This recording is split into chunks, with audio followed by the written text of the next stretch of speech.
Good evening, and thank you for tuning into this video. So as I said in class today, I'm just going to work two problems for you, and then so this is just to reinforce what we did in class today.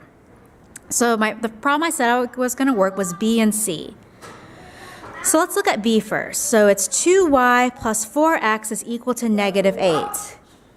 So my very first step is I am going to solve each equation for y. So I got to get y by itself first. So in order to get y by itself, so I have 2y plus 4x is equal to -8.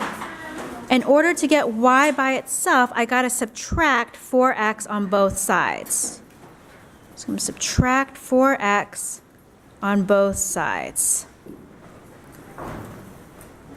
Okay? When I do that, I get 2y is equal to -4x. So -4x minus 8. All right. So now I just have to get y by itself. To do that, I'm going to divide both sides of the equation by 2. So I'm going to divide this side by 2, and then I'm going to divide this side by 2. When I do that, I get y is equal to -2x minus 4. So I just solved my equation for y. So again, solving each equation for y means getting y by itself. So y is equal to -2x minus 4. That's number one. Number two, I get to name my slope. I get to name my slope and my y-intercept. Remember, once you get y completely by itself, once you get it in slope-intercept form, the slope and the y-intercept is already put in for you. So my slope is always going to be the number in front of the x. So in this case, my slope is -2. The y-coordinate of my y-intercept is going to be my number. So my number is going to be -4. So my y-intercept is just going to be 0, -4. And again, I get that because my y-coordinate for my y-intercept is just going to be my constant or my number. My constant here is -4, so that's going to be my y-coordinate for my y-intercept. Next, I have to find the x-intercept.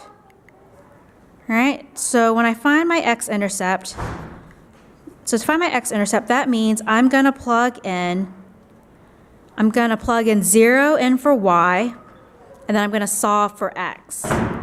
So when I go back to this equation, when I plug in 0 in for y, I'm going to get 0 is equal to -2x minus 4. Now I just have to solve for x. So to do that, I first add 4 on both sides. So I get 4 is equal to -2x. Then I divide both sides by -2. And I get x is equal to -2. So my x-intercept is going to be -2, 0. That's number 3. Okay? My number 4, it's asking me to find another point on the line by using slope-intercept form. So I'm going to put my number 4 out to the side. So it says to find another point using slope-intercept form.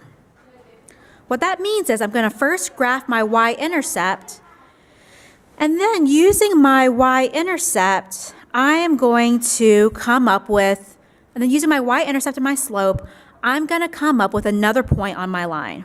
So my y-intercept is 0, -4, so let's graph that first. 0, -4, 1, 2, 3, 4.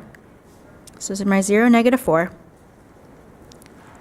Using my y-intercept and my slope, I'm going to find another point on the line. And I can do that with counting.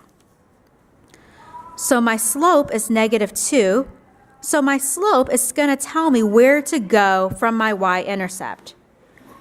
Since my slope is -2, that means I'm going to go down 2 and 1 to the right.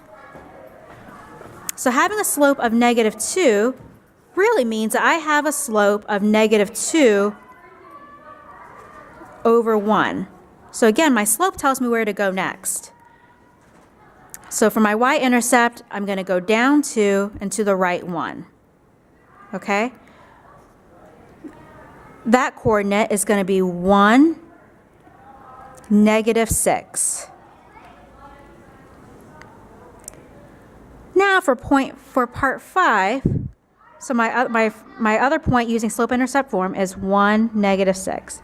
And I did that with just counting. Now for part 5, I got to find 2 other points on the line by picking integers for x. Okay? So I'm just going to pick 2 random integers for x, and then I'm going to solve for y.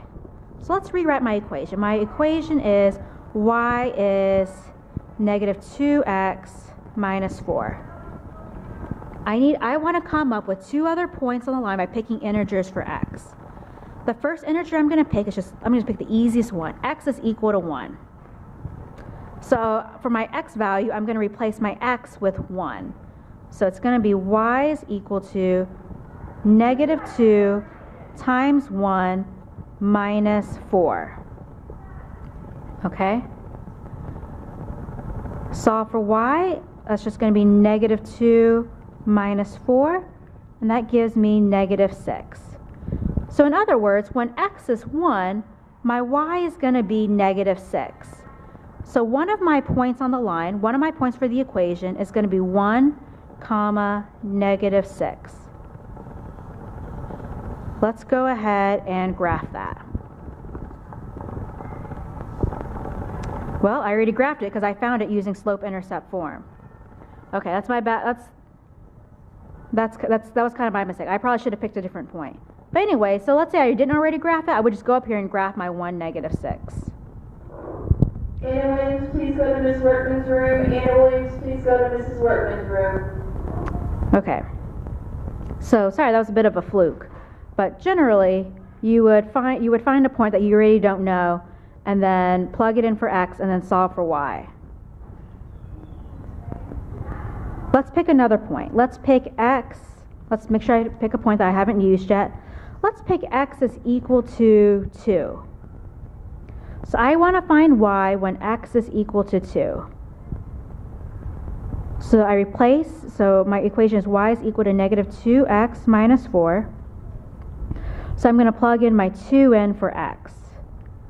So y is equal to negative 2 times 2 minus 4. Solve for y, that's just negative 4 minus 4, which is equal to negative 8. So in other words, when x is 2, my y is negative 8. So that's another point that's on the line. Now this one I didn't mess up. Okay. So I'm going to go ahead and graph that. So it's going to be 2, and I'm going to go down negative 8. So here is my 2, negative 8. I'm going to go ahead and also graph my x-intercept since I found it. My x-intercept is negative 2, 0. So my x-intercept is right here. Negative 2, 0. Remember, the more points you have, the better your line will be. So now to graph this line, I am just going to connect all those points together. So I found several points in several different ways. I found my y-intercept and my x-intercept. So 0, negative 4 is my y-intercept. Negative 2, 0 is my x-intercept. I found another point by using slope-intercept form, which is my 1, negative 6. And I found another point by plugging in a value for x. So that's my x is equal to 2, negative. So I have 4 points. So my line should be pretty accurate. So you're going to do this with a ruler, but I don't have a ruler. So you just connect the dots, and there is my line. Now, given that this video is already 10 minutes long, this is going to be the one I work. Why don't you work problem C by yourself? Try to work problem C by yourself. I won't be working it right now, but I will go over the answers tomorrow. God bless you and have a good day.